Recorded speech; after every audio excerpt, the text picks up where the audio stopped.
कभी आपने किसी छोटे बच्चे को स्टेज पर खड़े होकर इतनी कॉन्फिडेंस से बोलते देखा है कि बड़े लोग भी हैरान रह जाते हैं? और फिर कभी किसी बच्चे को देखा है जो क्लास में आंसर तो जानता है लेकिन फिर भी हाथ नहीं उठाता क्योंकि उसे डर लगता है। यहाँ एक बहुत इंपॉर्टेंट सवाल पैदा होता है, क्या कॉन्फिडेंस एक नेचुरल टैलेंट है या पेरेंट्स उसे बना सकते हैं? इस्लाम हमें बताता है कि अच्छी बात को हिम्मत और हिकमत के साथ बयान करना एक इबादत हो सकता है। अगर हम अपने बच्चों को कम्युनिकेशन और पब्लिक स्पीकिंग सिखा देते हैं तो हम उन्हें सिर्फ दुनिया के लिए नहीं बल्कि दीन की खिदमत के लिए तैयार कर रहे होते हैं। सबसे पहले ये समझना जरूरी है कि बोलना और अपनी बात को क्लियरली एक्सप्रेस करना अल्लाह की एक बड़ी नेमत है। कुरान में अल्लाह ताला फरमाता है कि उसने इंसान को बयान करना सिखाया। ये बात हमें सूरह रहमान की आयत से समझ में आती है जहाँ अल्लाह फरमाते हैं कि उसने इंसान को पैदा किया और उसे बयान यानी एक्सप्रेशन और कम्युनिकेशन सिखाया। इसका मतलब ये है कि कम्युनिकेशन स्किल सिर्फ एक मॉडर्न स्किल नहीं बल्कि अल्लाह की दी हुई फितरी एबिलिटी है। अगर हम इस्लामिक हिस्ट्री को देखें तो हमें सबसे पावरफुल कम्युनिकेटर मिलते हैं नबी करीम सल्लल्लाहु अलैहि वसल्लम।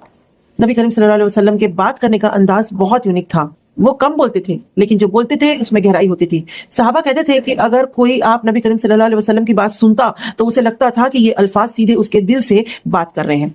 आप नबी करीम सल्लल्लाहु अलैहि वसल्लम हमेशा नरमी के साथ बोलते, लोगों की इज्जत करते और उनकी अंडरस्टैंडिंग के लेवल के मुताबिक बात करते। यही कम्युनिकेशन का गोल्डन रूल है जो हम अपने बच्चों को सिखा सकते हैं।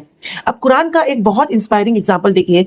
जब अल्लाह ताला ने मूसा अलैहिस्सलाम को फिरौन के पास भेजा तो उन्होंने अल्लाह से एक दुआ मांगी जो पब्लिक स्पीकिंग और कॉन्फिडेंस के लिए आज भी सबसे पावरफुल दुआ है। ये दुआ सूरह ताहा में आती है, रब्बि इश्रह ली सदरी वयस्सिर ली अमरी वहलुल उक़दतम मिन लिसानी यफ़क़हू क़ौली। इसका मतलब है, ए अल्लाह मेरा सीना खोल दे, मेरा काम आसान कर दे और मेरी जुबान की गिरह खोल दे ताकि लोग मेरी बात समझ सके। सोचिए, एक नबी भी जब एक पावरफुल मैसेज देने जा रहे थे तो उन्होंने अल्लाह से स्पीच और कम्युनिकेशन में मदद की दुआ की।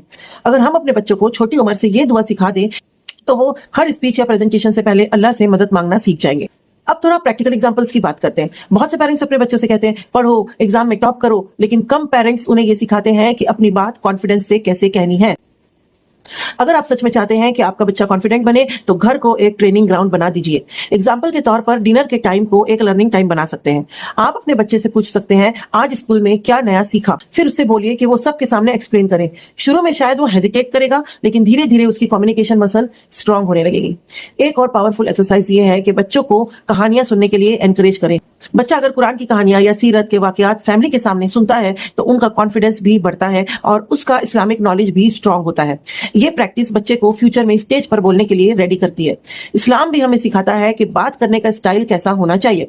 अल्लाह ताला सूरह नहल में फरमाता है कि लोगों को अल्लाह के रास्ते की तरफ हिकमत और अच्छी नसीहत के साथ बुलाया